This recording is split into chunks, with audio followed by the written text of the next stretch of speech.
Os irmãos podem abrir as suas Bíblias no texto que nós lemos. Provérbios capítulo 6. Nós vamos concluir o sermão do Pai, o sermão de número 9. Nas nossas exposições, essa é a exposição de número 58. O tema da nossa reflexão está alinhado com o tema da última. Nós falamos também acerca das consequências. Hoje nós vamos falar também acerca de consequências.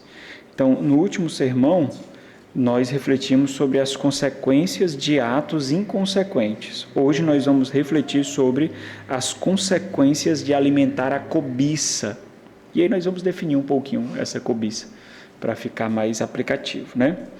O texto da exposição é especificamente o versículo 34 e o versículo 35, que diz assim: porque o ciúme excita o furor do marido, e não terá compaixão no dia da vingança. Não se contentará com o resgate, nem aceitará presentes, ainda que sejam muitos. Vamos orar mais uma vez, irmãos. Nosso Senhor, nós carecemos da iluminação por meio do Teu Santo Espírito, ó Deus. O agir do Senhor precioso em nossas vidas, para que rompa todas as paixões do nosso coração e a Tua voz seja absurdamente atrativa a nós, ó Deus. Que a Tua voz seja irresistível aos nossos anseios, aos nossos desejos, ao nosso coração, meu Deus. Fala poderosamente conosco, por meio da fiel exposição do Senhor apenas, ó Deus, da Tua palavra. Rogamos a Ti, ó Deus da glória, em nome de Jesus. Amém. As consequências de alimentar a cobiça. Lembrando um pouquinho a síntese do último sermão, irmãos. Nós observamos ali as consequências de quando alguém age cegamente para satisfazer necessidades não pastoreadas. A nossa carne, ela suscitará necessidades, irmãos, isso é natural. Nós ainda não estamos livres da influência do pecado, dos efeitos do pecado. Embora o pecado não tenha mais poder sobre nós, domínio sobre nós, os cristãos, obviamente, nós não somos mais escravos do pecado, o pecado tenta nos seduzir. É natural que isso aconteça. E ele tenta nos seduzir constantemente, observando áreas não pastoreadas no nosso coração. Ele busca pontos de contato do nosso coração com o mundo. São pontos de contato. Anseios mundanos que nós alimentamos, desejos egoístas que nós alimentamos, esses são pontos de contato. Por isso que é muito absurdo nós vermos cristãos tendo os mesmos anseios de pessoas mortas, os mesmos anseios de mundanos. É estranho demais. E nós vemos isso com uma facilidade absurda. Então, não pode sair uma moda nova que todos os cristãos correm para fazer o mesmo corte, para comprar a mesma calça, para comprar a mesma blusa, para comprar o mesmo celular, para assistir a mesma série. É impressionante como nós somos influenciados e nós não percebemos que isso tudo são pontos de contato que a nossa carne e o mundo quer tecer no nosso coração para depois utilizar. É impressionante como, com muita facilidade, o mundo dita o que é beleza, dita o que é belo, dita o que é bonito, e nós não nos apercebemos disso, nós não nos ligamos disso. Parece que não é suficiente o Senhor expor para nós a nossa beleza, e nós esquecemos que vã é a formosura, vã é a beleza. Por quê? Porque essa beleza que é fruto de idolatria nossa, ela simplesmente se esvai, irmãos. Se esvai. É por isso que a vaidade, ela é perversa, porque ela corrompe a verdadeira beleza. Ela A vaidade faz com que mulheres, ao invés de uma atmosfera feminina, criem em si uma atmosfera sexual, irmãos, de sedução sexual, por causa dessa confusão, por causa da sua falta de convicção, por causa da sua falta de discernimento. As irmãs muitas vezes não conseguem ter o discernimento do que é ser belo e do que é ser sensual, porque escuta a voz do mundo constantemente. E é impressionante como isso acontece, mas nós não fazemos essa reflexão por causa de áreas não pastoreadas no nosso coração. Essa sagacidade ela é utilizada de forma muito perspicaz pelo pai aqui, porque ele toca justamente nessa área sexual. Quando ele fala das lisonjas da mulher, ele está falando de quê? Está falando de sedução. As lisonjas, as palavras doces daquela que seduz. Ora, essas palavras doces são doces mesmo, irmãos.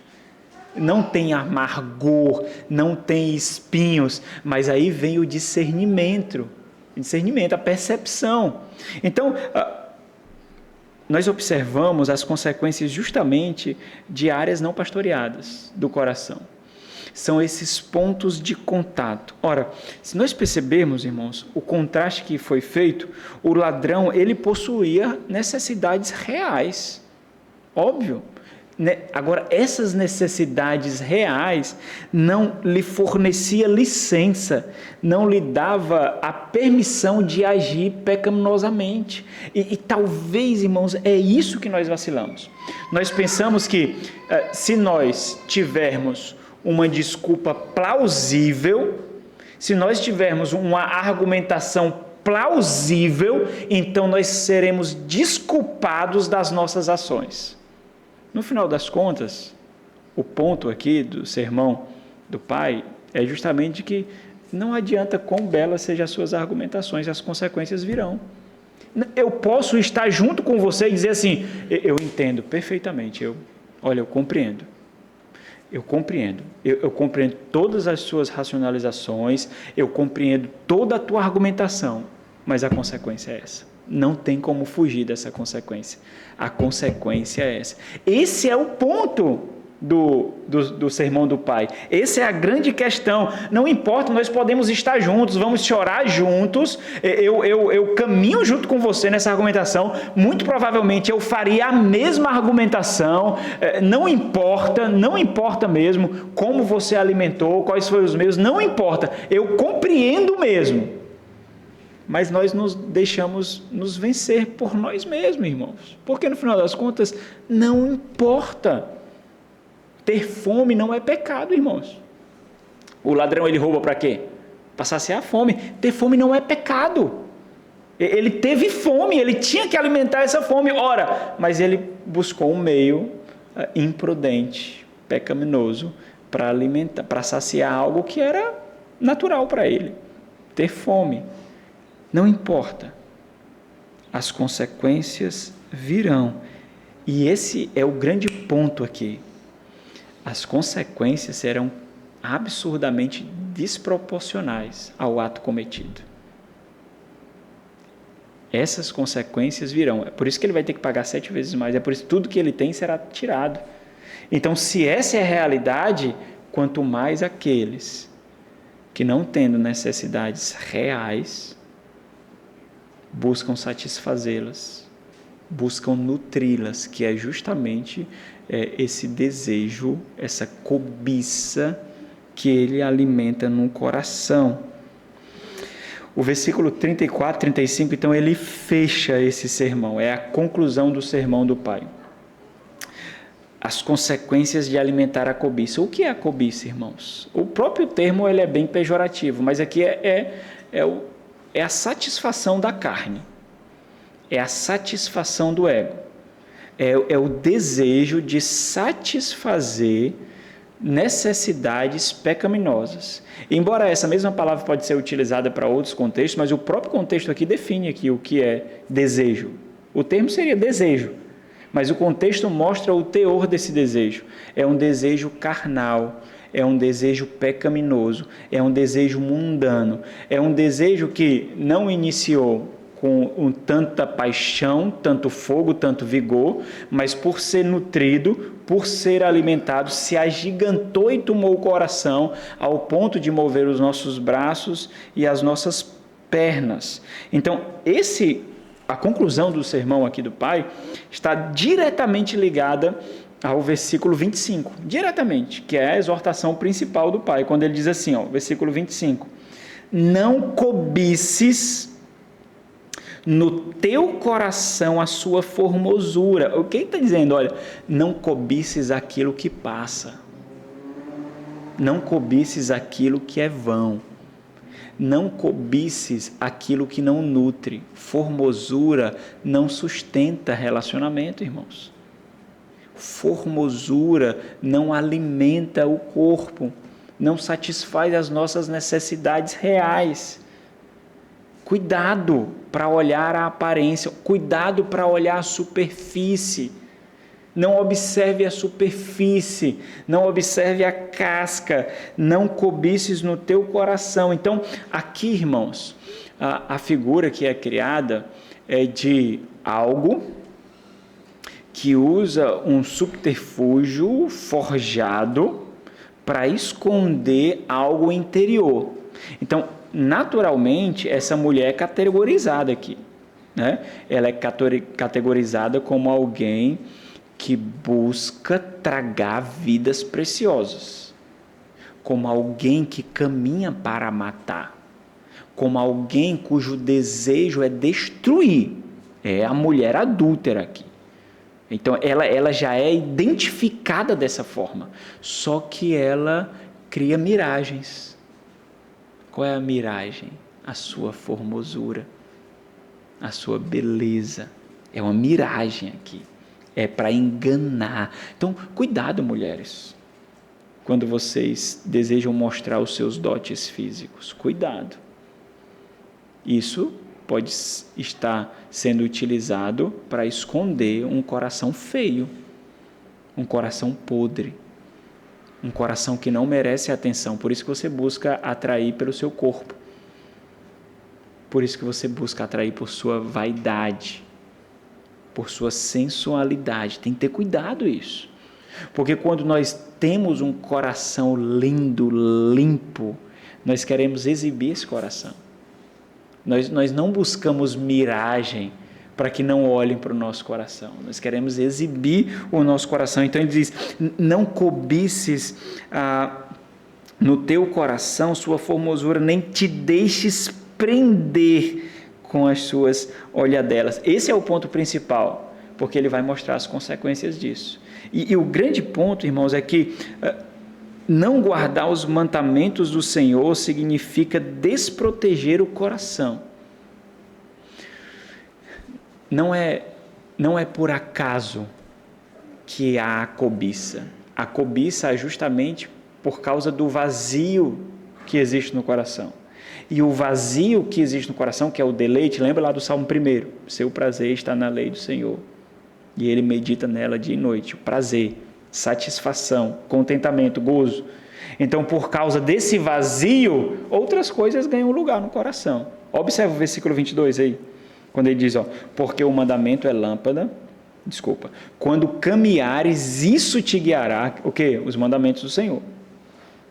Quando te deitares, te guardará. Quando acordares, falará contigo. Estará constantemente contigo a voz do Senhor, os mandamentos do Senhor. Então, os mandamentos aqui, por não serem guardados, torna o coração não pastoreado, desprotegido. O que isso significa? Significa, para nós, não viver intencionalmente, porque o homem carnal, ele vive intencionalmente para a sua carnalidade, ele vive intencionalmente para a sua satisfação. Muitas vezes, carnalidade, irmãos, nem sempre é sinônimo de imoralidade, não, né? No sentido de imoralidade sexual. mas imoralidade no sentido de corromper a moralidade da ética cristã, e carnalidade significa alimentar a carne mesmo, a carne, aquilo que a carne requer. E muitas vezes a carne requer não somente inclinações sexuais, mas aquilo que o mundo pode nutrir, e ele nutre mesmo as nossas satisfações. Então, para nós, isso daqui significa não viver intencionalmente para o Senhor, que é justamente fazer essas considerações. Existem consequências para os nossos atos, irmãos. Não importa o nível das nossas argumentações, não importa, irmãos. Não importa quantas pessoas estarão ao nosso redor fortalecendo as nossas racionalizações. Sabe quando você se satisfaz na concordância do outro, sabe? Quando você busca cúmplices para que, concordando com você, você tenha paz. Mas não adianta, porque só existe um que importa concordar conosco. Não é? É esse, que é o dono da vida. Até da vida de ímpios, porque esses prestarão contas com ele. Então só existe um. Não importa se o meu cônjuge concorda comigo, se o Senhor discorda. Não importa se o meu pastor concorda comigo. O pastor não tem o poder de dar licença para ninguém pecar, irmãos. Não tem. Pecado é pecado. Erro é erro. Ninguém tem o poder de dar licença. Olha, eu permito que você peque. Eu permito. Mas muitas vezes, olha, eu já ouvi racionalização de quem pega dinheiro com agiota, por exemplo, de crentes.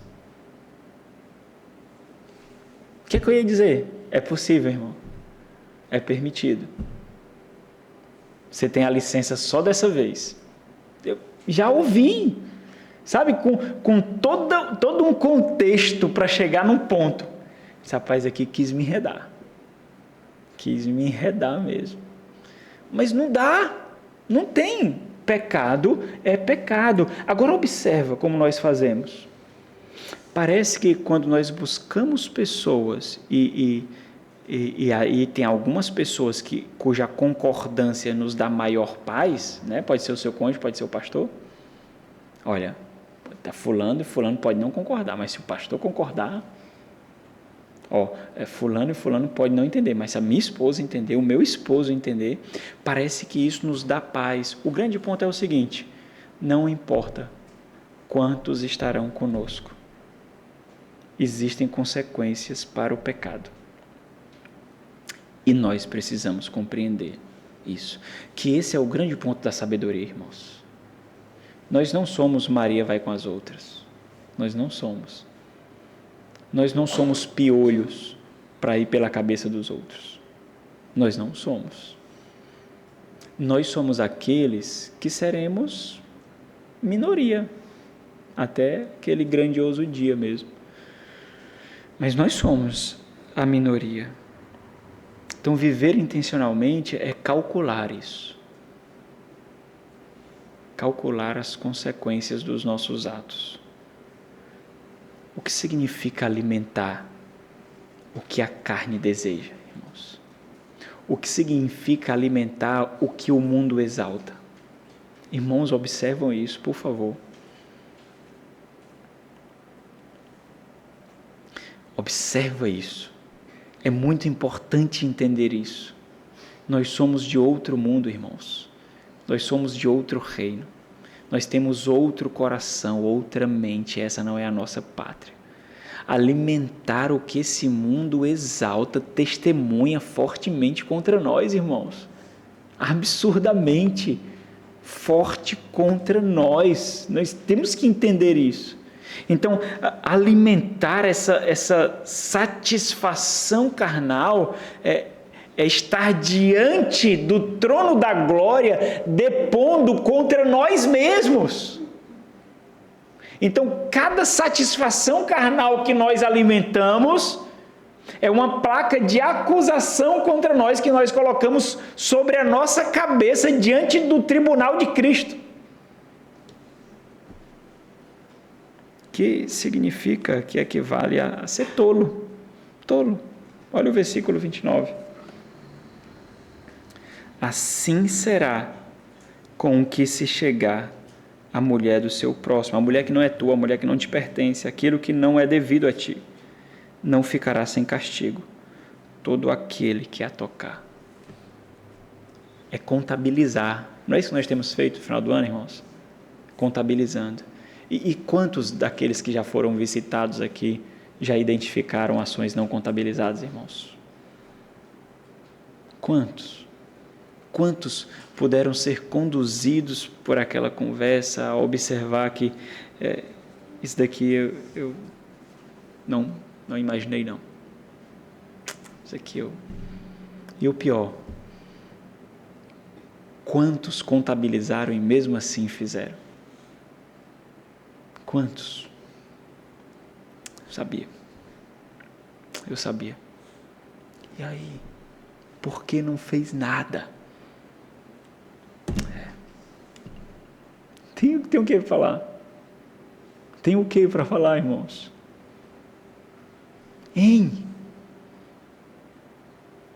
O absurdo nos cala, irmãos.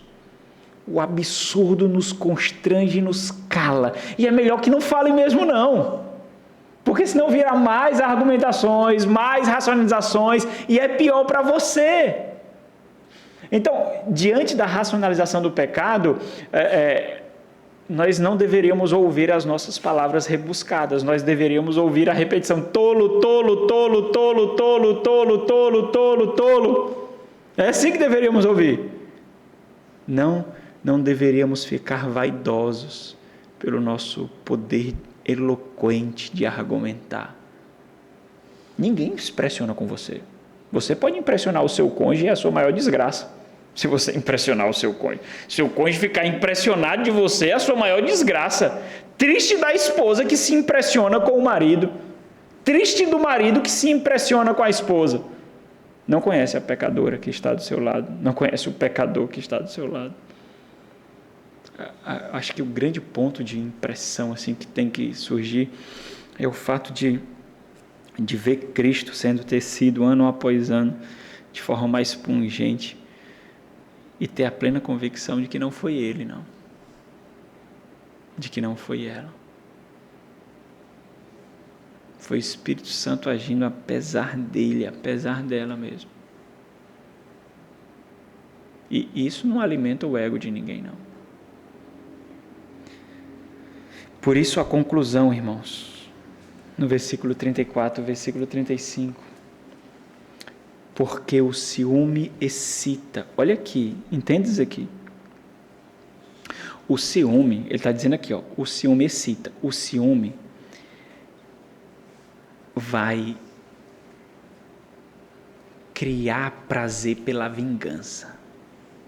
É isso que ele está dizendo. O ciúme excita.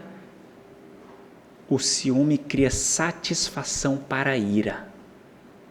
Sabe as pessoas quando ficam iradas e tomam atitude e depois se arrependem da atitude tomada? Aqui é o contrário. O ciúme, aquela sensação de ter sido fraudado, de ter a sua honra manchada, vai criar satisfação quando essa ira for executada. Ele não vai ficar com arrependimento, ele não vai ficar com peso na consciência, virá a satisfação de ver você pagando pelos seus atos inconsequentes. Satisfação, o gozo de ver você pagando por aquilo que nutriu imprudentemente. E aqui a ação é de que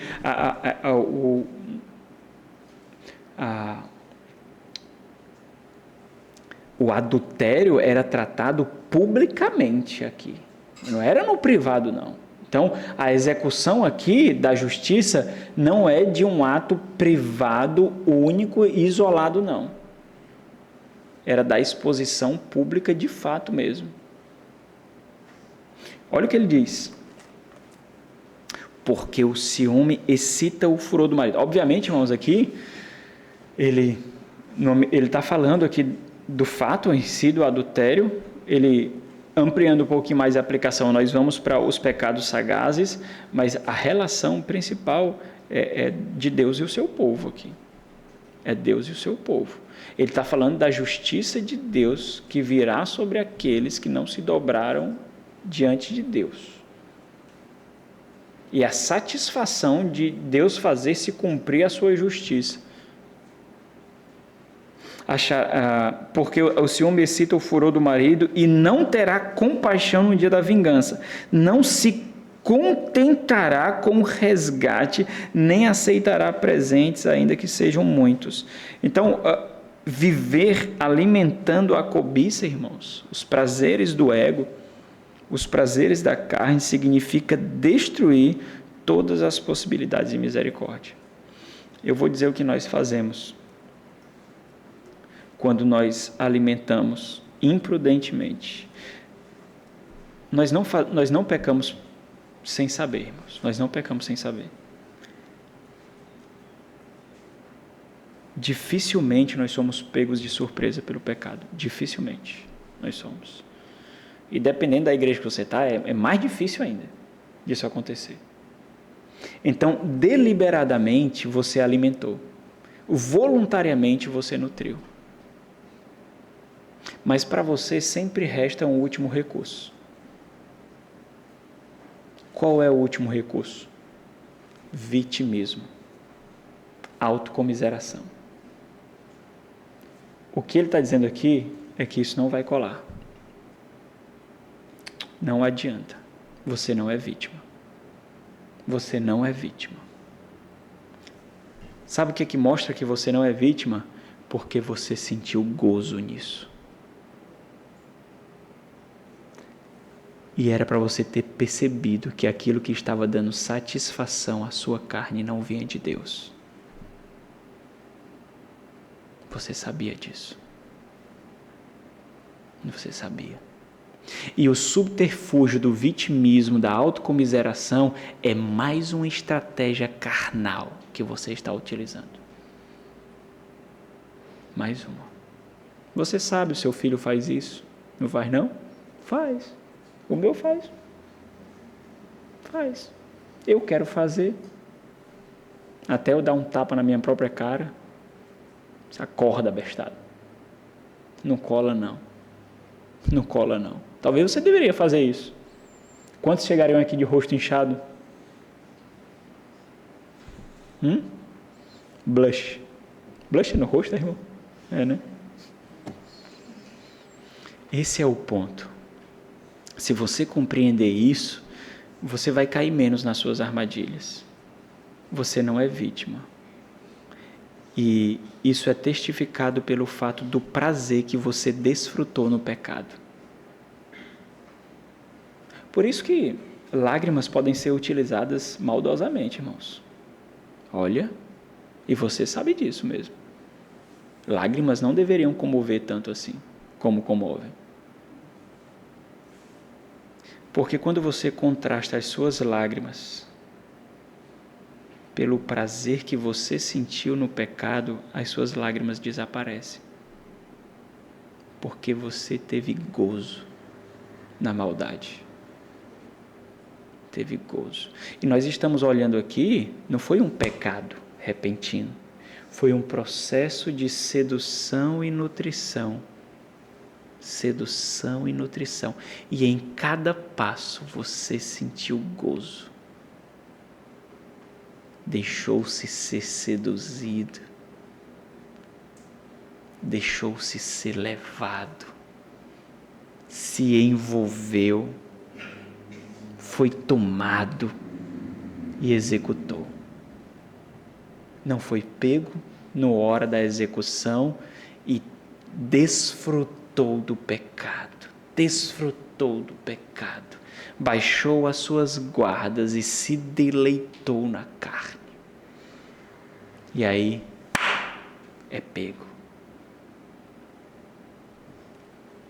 E o castelo de gozo que você construiu veio abaixo. E aquilo que você entendeu que era felicidade, que era realização, que era satisfação, desmoronou assim. Quando você encontrou pessoas que não estão comprometidas com a sua carnalidade. Aí caiu. Porque às vezes a gente consegue, irmãos. A gente consegue fazer, sabe o quê? A gente conquista o nosso cônjuge para isso. A gente conquista o nosso irmão, consanguíneo, nossos irmãos, os nossos pais. Até nós conquistamos alguns do nosso meio. Mas quando você se depara com pessoas que não estão comprometidas com a sua carnalidade, com o seu mundanismo, aí você se lasca todinho. Aí você se arrebenta todinho. Você percebeu que não adianta. As consequências virão. E inevitavelmente terá exposição e dor. Inevitavelmente. Inevitavelmente. Exposição e dor. É inevitável. E lembra que o que o pai está fazendo? Ele está criando um cenário. Isso aqui não aconteceu ainda não. Ele está falando isso justamente para não acontecer. Ele está criando um cenário. Ele está colocando diante dos olhos para que sensibilize o filho. Por isso, irmãos, observa isso. O pecado que é utilizado aqui para nos ensinar isso é o adultério. Por quê, irmãos? Porque esse é o maior pecado de Deus, do povo de Deus para com Deus. É o maior pecado.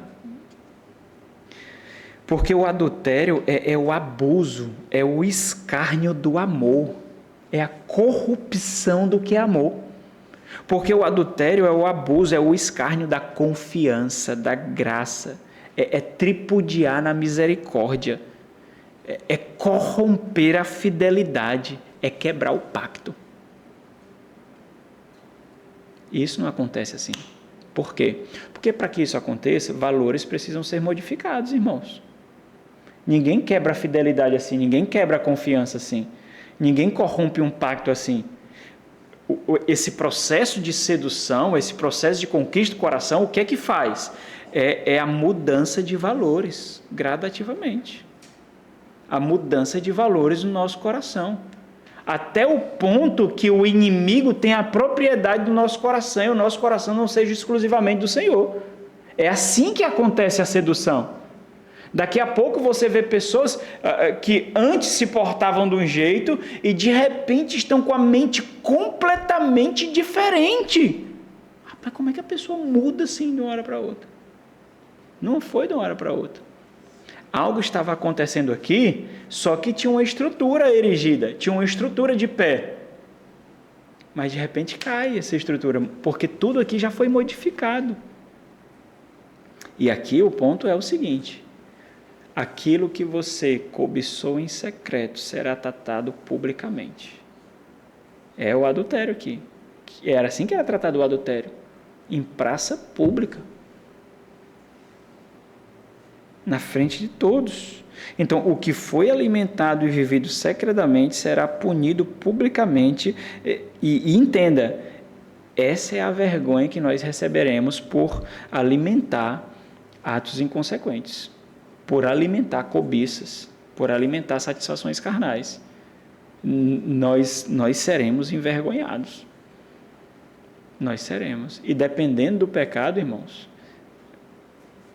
quase todas as vezes que a palavra for pregada no púlpito, você será lembrado da sua inconsequência.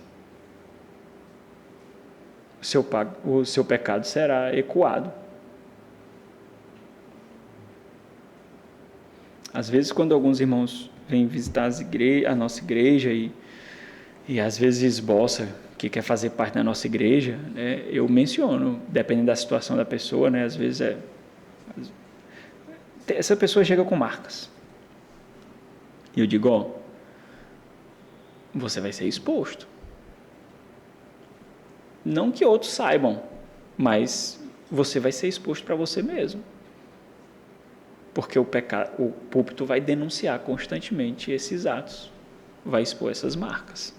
Você está pronto mesmo para isso? Você está preparado?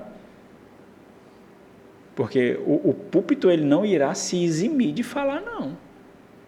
Agora você tem que saber receber isso. Porque não vai ser uma indireta, não vai ser... não. O púlpito ele vai exibir. Porque é isso que tem que fazer. né? Exibir corações mesmo. As consequências de alimentar a cobiça. Você sabe quais são essas consequências? Você entende quais são as consequências? E esse é o grande ponto. O prazer da cobiça não nos faz discernir as suas consequências, irmãos. Porque é prazer mesmo, irmãos. É uma satisfação inebriante, sabe? Que embebeda-nos. É essa satisfação que não nos faz discernir. Então, olhe com outros olhos. Observe com outros olhos. Para que você não receba as consequências de atos que você não contabilizou. Porque eles virão. E invariavelmente atingirá outros ao seu redor. Isso também não é calculado. Isso não é calculado. Você pode matar o seu filho, sabia? Você pode matar o seu cônjuge, sabia disso? Você pode matar. Você pode matar o seu irmão. E chega a um ponto, irmãos, que a execução é feita e não tem mais nada que possa fazer. Apenas juntar os cacos e tentar recomeçar de novo. Mas as marcas ficarão. Algo que eu gosto de repetir, eu tenho repetido mais nos últimos tempos aqui, né? Não confunda misericórdia com impunidade. Não confunda isso. Misericórdia não é impunidade. Porque no dia da execução, o vitimismo e a autocomiseração não têm poder para segurar o martelo do juiz. Ele simplesmente bate. E acabou. É assim que será naquele grande dia. E é assim que a gente experimenta a nossa vida aqui. Vamos orar. Nosso Senhor, Deus de graça e misericórdia, perdoa-nos por nossa imprudência, Deus, por nossa inconsequência. Perdoa-nos, ó Deus, por não pastorear o nosso coração como deveríamos. Perdoa-nos, ó Pai, rogamos a Ti. Ajuda-nos, ó Senhor da glória, pelos olhos do Teu Santo Espírito, que nós possamos ser conduzidos em graça, uns pelos outros. A piedade, a devoção, a mortificação, para que sejamos cuidados intencionalmente por nós mesmos, ó Deus, pelo nosso próximo, por aqueles que o Senhor colocou ao nosso redor para pastorear as nossas vidas. Livra-nos de consequências dolorosas. Dá-nos sabedoria, ó Deus, para que vivamos para exibir a Cristo e identifiquemos áreas em que isso não está acontecendo, em que nós estamos exibindo a nós mesmos, ó Deus, e mortifica-nos para isso. Em nome de Jesus. Amém.